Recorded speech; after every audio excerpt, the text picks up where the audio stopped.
Today I will run you through the conversion I have completed on my Mitsubishi Pajero. I'll give a running total cost as well as parts cost, and I'll pretty much run through the whole start to finish process. Okay, first off, we've got the Ecotech engine in my one. It fits well. That's the end product that you'll end up with. Fits extremely well, uses factory airbox. First engine option is the stock standard Ecotech. They range from about, $100 to $1,000 depending on kilometers and condition. My engine was $1,000, but it came with a whole car and it had 60,000 Ks on it. Next up, we have the Buick 3.8. This is an earlier version of the Ecotech, supposedly a bit more reliable, throttle bodies at the back. This is what the original kit actually suited. And then up, if you're really brave and you reckon your diff and gearbox can handle it, there's the L67, which is the supercharged version of the Ecotech. They're a little bit more expensive and do require a little bit more loom work, electrical wise, but they also have a rear throttle body position as well.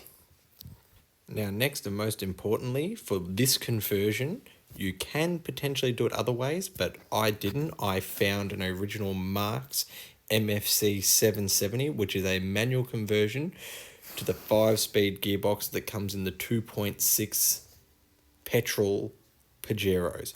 Now, that is the bell housing on the front there with the thrust bearing extension. There is the thrust bearing extension. Now I'll add in a couple of little arrows here for where the clutch fork connects into at the back off the pivot point to the right hand side there. So the thrust bearing extension pushes up onto the clutch fingers.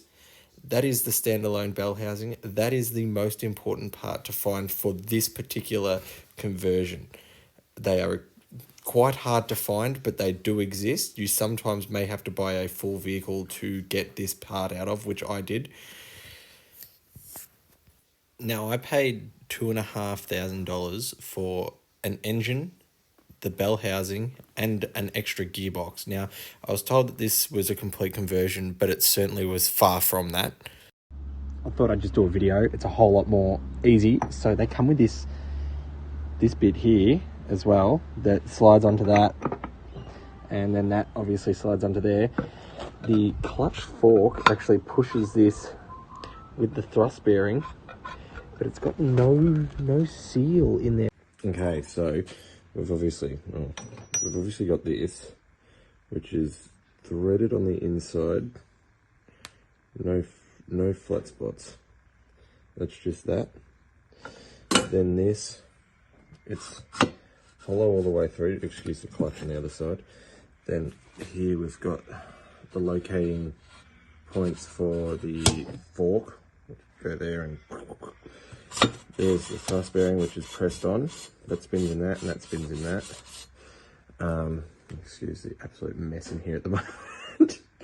But so that's sort of our main part there. So yeah, it's thrust bearing, but there, that's got the spots for the forks to locate like that and push in and out. Oh yeah. Pumping about.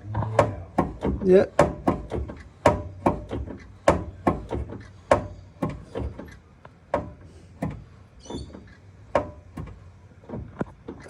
Next, depending on how much of a complete kit you get, you'll either need to get yourself a Hilux conversion sump, or you need a 3.8 Buick sump because it is a steel sump, so you can make it fit around the Ecotech bottom end bolts. They just need to be massaged out. Avoid cutting. It does seal. You do need to drill 2 more holes to make the sump fit, and that is quite easy, pretty much free. Okay, there's the sump, nice and clean. There's the bottom of the engine. Captain making sure it's all clean. Got some bolts here. We're gonna silicone the bejeebers out of it and hope that it works. Nice. Okay, so here's another few random bits and pieces that you'll need. You'll need a new thrust bearing no matter what. Don't bother using the old one. Put a new one on. They're only, I think I got charged $80 and they pressed it on and just had a look over the whole bell housing for me. They also recommended, due to it being a four-wheel drive, that I look at getting a heavy-duty clutch. So I ended up finding a Exedy Sports Tough clutch off Marketplace. You just have to make sure that it's got the same amount of splines as your extension shaft, which may end up being a VN Tough clutch, which you just have to do your research on your clutches and your splines. The biggest thing now, here we go. So if you buy an auto motor, it will come with a flex plate. Now, the flex plate is all good and well, but you can't use that in a manual conversion. Well, if you're real desperate, you can, but I definitely don't recommend it. But what you will have to do is you'll have to find a manual conversion, a T5 manual conversion flywheel, or get yourself a flywheel, 8-bolt flywheel. You'll then have to take that flywheel to a machine shop that will need to balance it to replicate the flex plate, because the motor is balanced to the flex plate and not the flywheel. It needs to be balanced correctly, otherwise the engine will vibrate. Next, extractors. You cannot, the exhaust, you cannot use VY extractors, you must use VS extractors. They're the only ones that fit. They're the log style that sit up nice and close to the engine. It's the only way to get past the diff pumpkin out the back of the engine. And with this, it's time to pull out the existing motor. You'll be left with a big hole, probably a brake fluid leak like mine, as they pretty much all do. So you've got a big old hole there now. Clean up anything you need. You need to now cut off the original engine mounts. And I went on Marketplace and got myself just a dud motor as a test fitting motor, so I could bolt everything up, find my clearances, find level on the engine as well, which you also need to get your clearances for your sump and off your back firewall.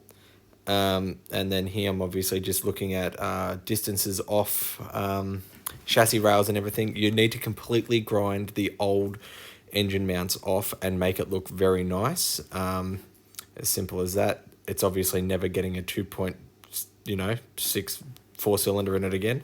I sent mine off to be professionally done. I wasn't brave enough to do it in the shed.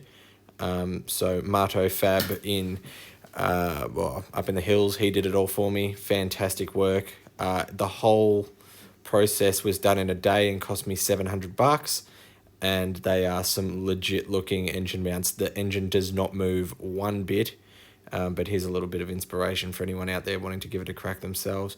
You just really got to make sure the engine's level and the positioning of it with the gearbox. Next up's wiring loom. Just get someone to make up a standalone loom. Must include a pulse sending analog to digital speed sender for the computer to recognize that the car's still moving. Otherwise, it will consistently turn off, because it must maintain a pulse signal from the gearbox. So that's what mine looks like. Mine just lives in the glove box. With my ECU just in there. Mine also came with a fuse box that sort of lives down up under the passenger side kick panel. Okay, so here we are with the engine installed. First up, everything fits. VS airbox fits just up to the right hand side corner. You can change this with a Piranha battery tray relocation from Kilsyth or Bayswater or whatever. You can swap that out. Throttle cable is still a debate up for whoever wants to give it a crack. Mine isn't working 100%, but it works. I don't get 100% throttle. I get about 95, but yeah, you can figure that one out yourself. Heater hoses are just Commodore hoses with joiners into the original Pajero lines out the back. there's the VS log manifold with all the wiring shooting up just in there, and goes to the grommet out behind the main battery there as well. And then here we have the bell housing fully mounted up. Yeah, there it is. It extends the engine forward, 100 mil. And then underneath the car, we have the exhaust job that I had done. Obviously, you have to maintain the O2 sensors from the Commodore engine. Otherwise, the computer will have a meltdown.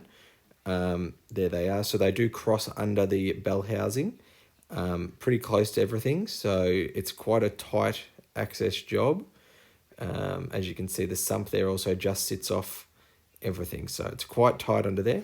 I currently run 2 thermofans on a switch because with the VS Commodore, their thermofan controller is in the BCM and not the ECU. So it does not turn on with just an ECU standalone conversion.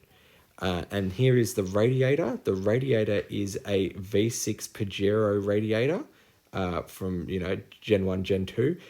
For the Ecotechs, not the Buicks, it means that the outlets are on both sides, and it uses a Nissan Miata, I think, radiator hose for the top.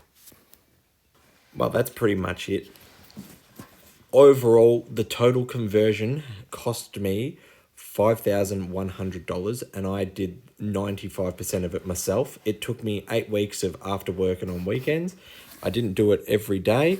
And, it was a good learning experience. It was difficult in sometimes that I was learning something that I'd never done before, but into the fact that I couldn't find much information online about it, and what information people would give me was 20 years out of date, or, they didn't have photos or anything. So I hope for anyone attempting to do this, it is helpful. I have seen people use Commodore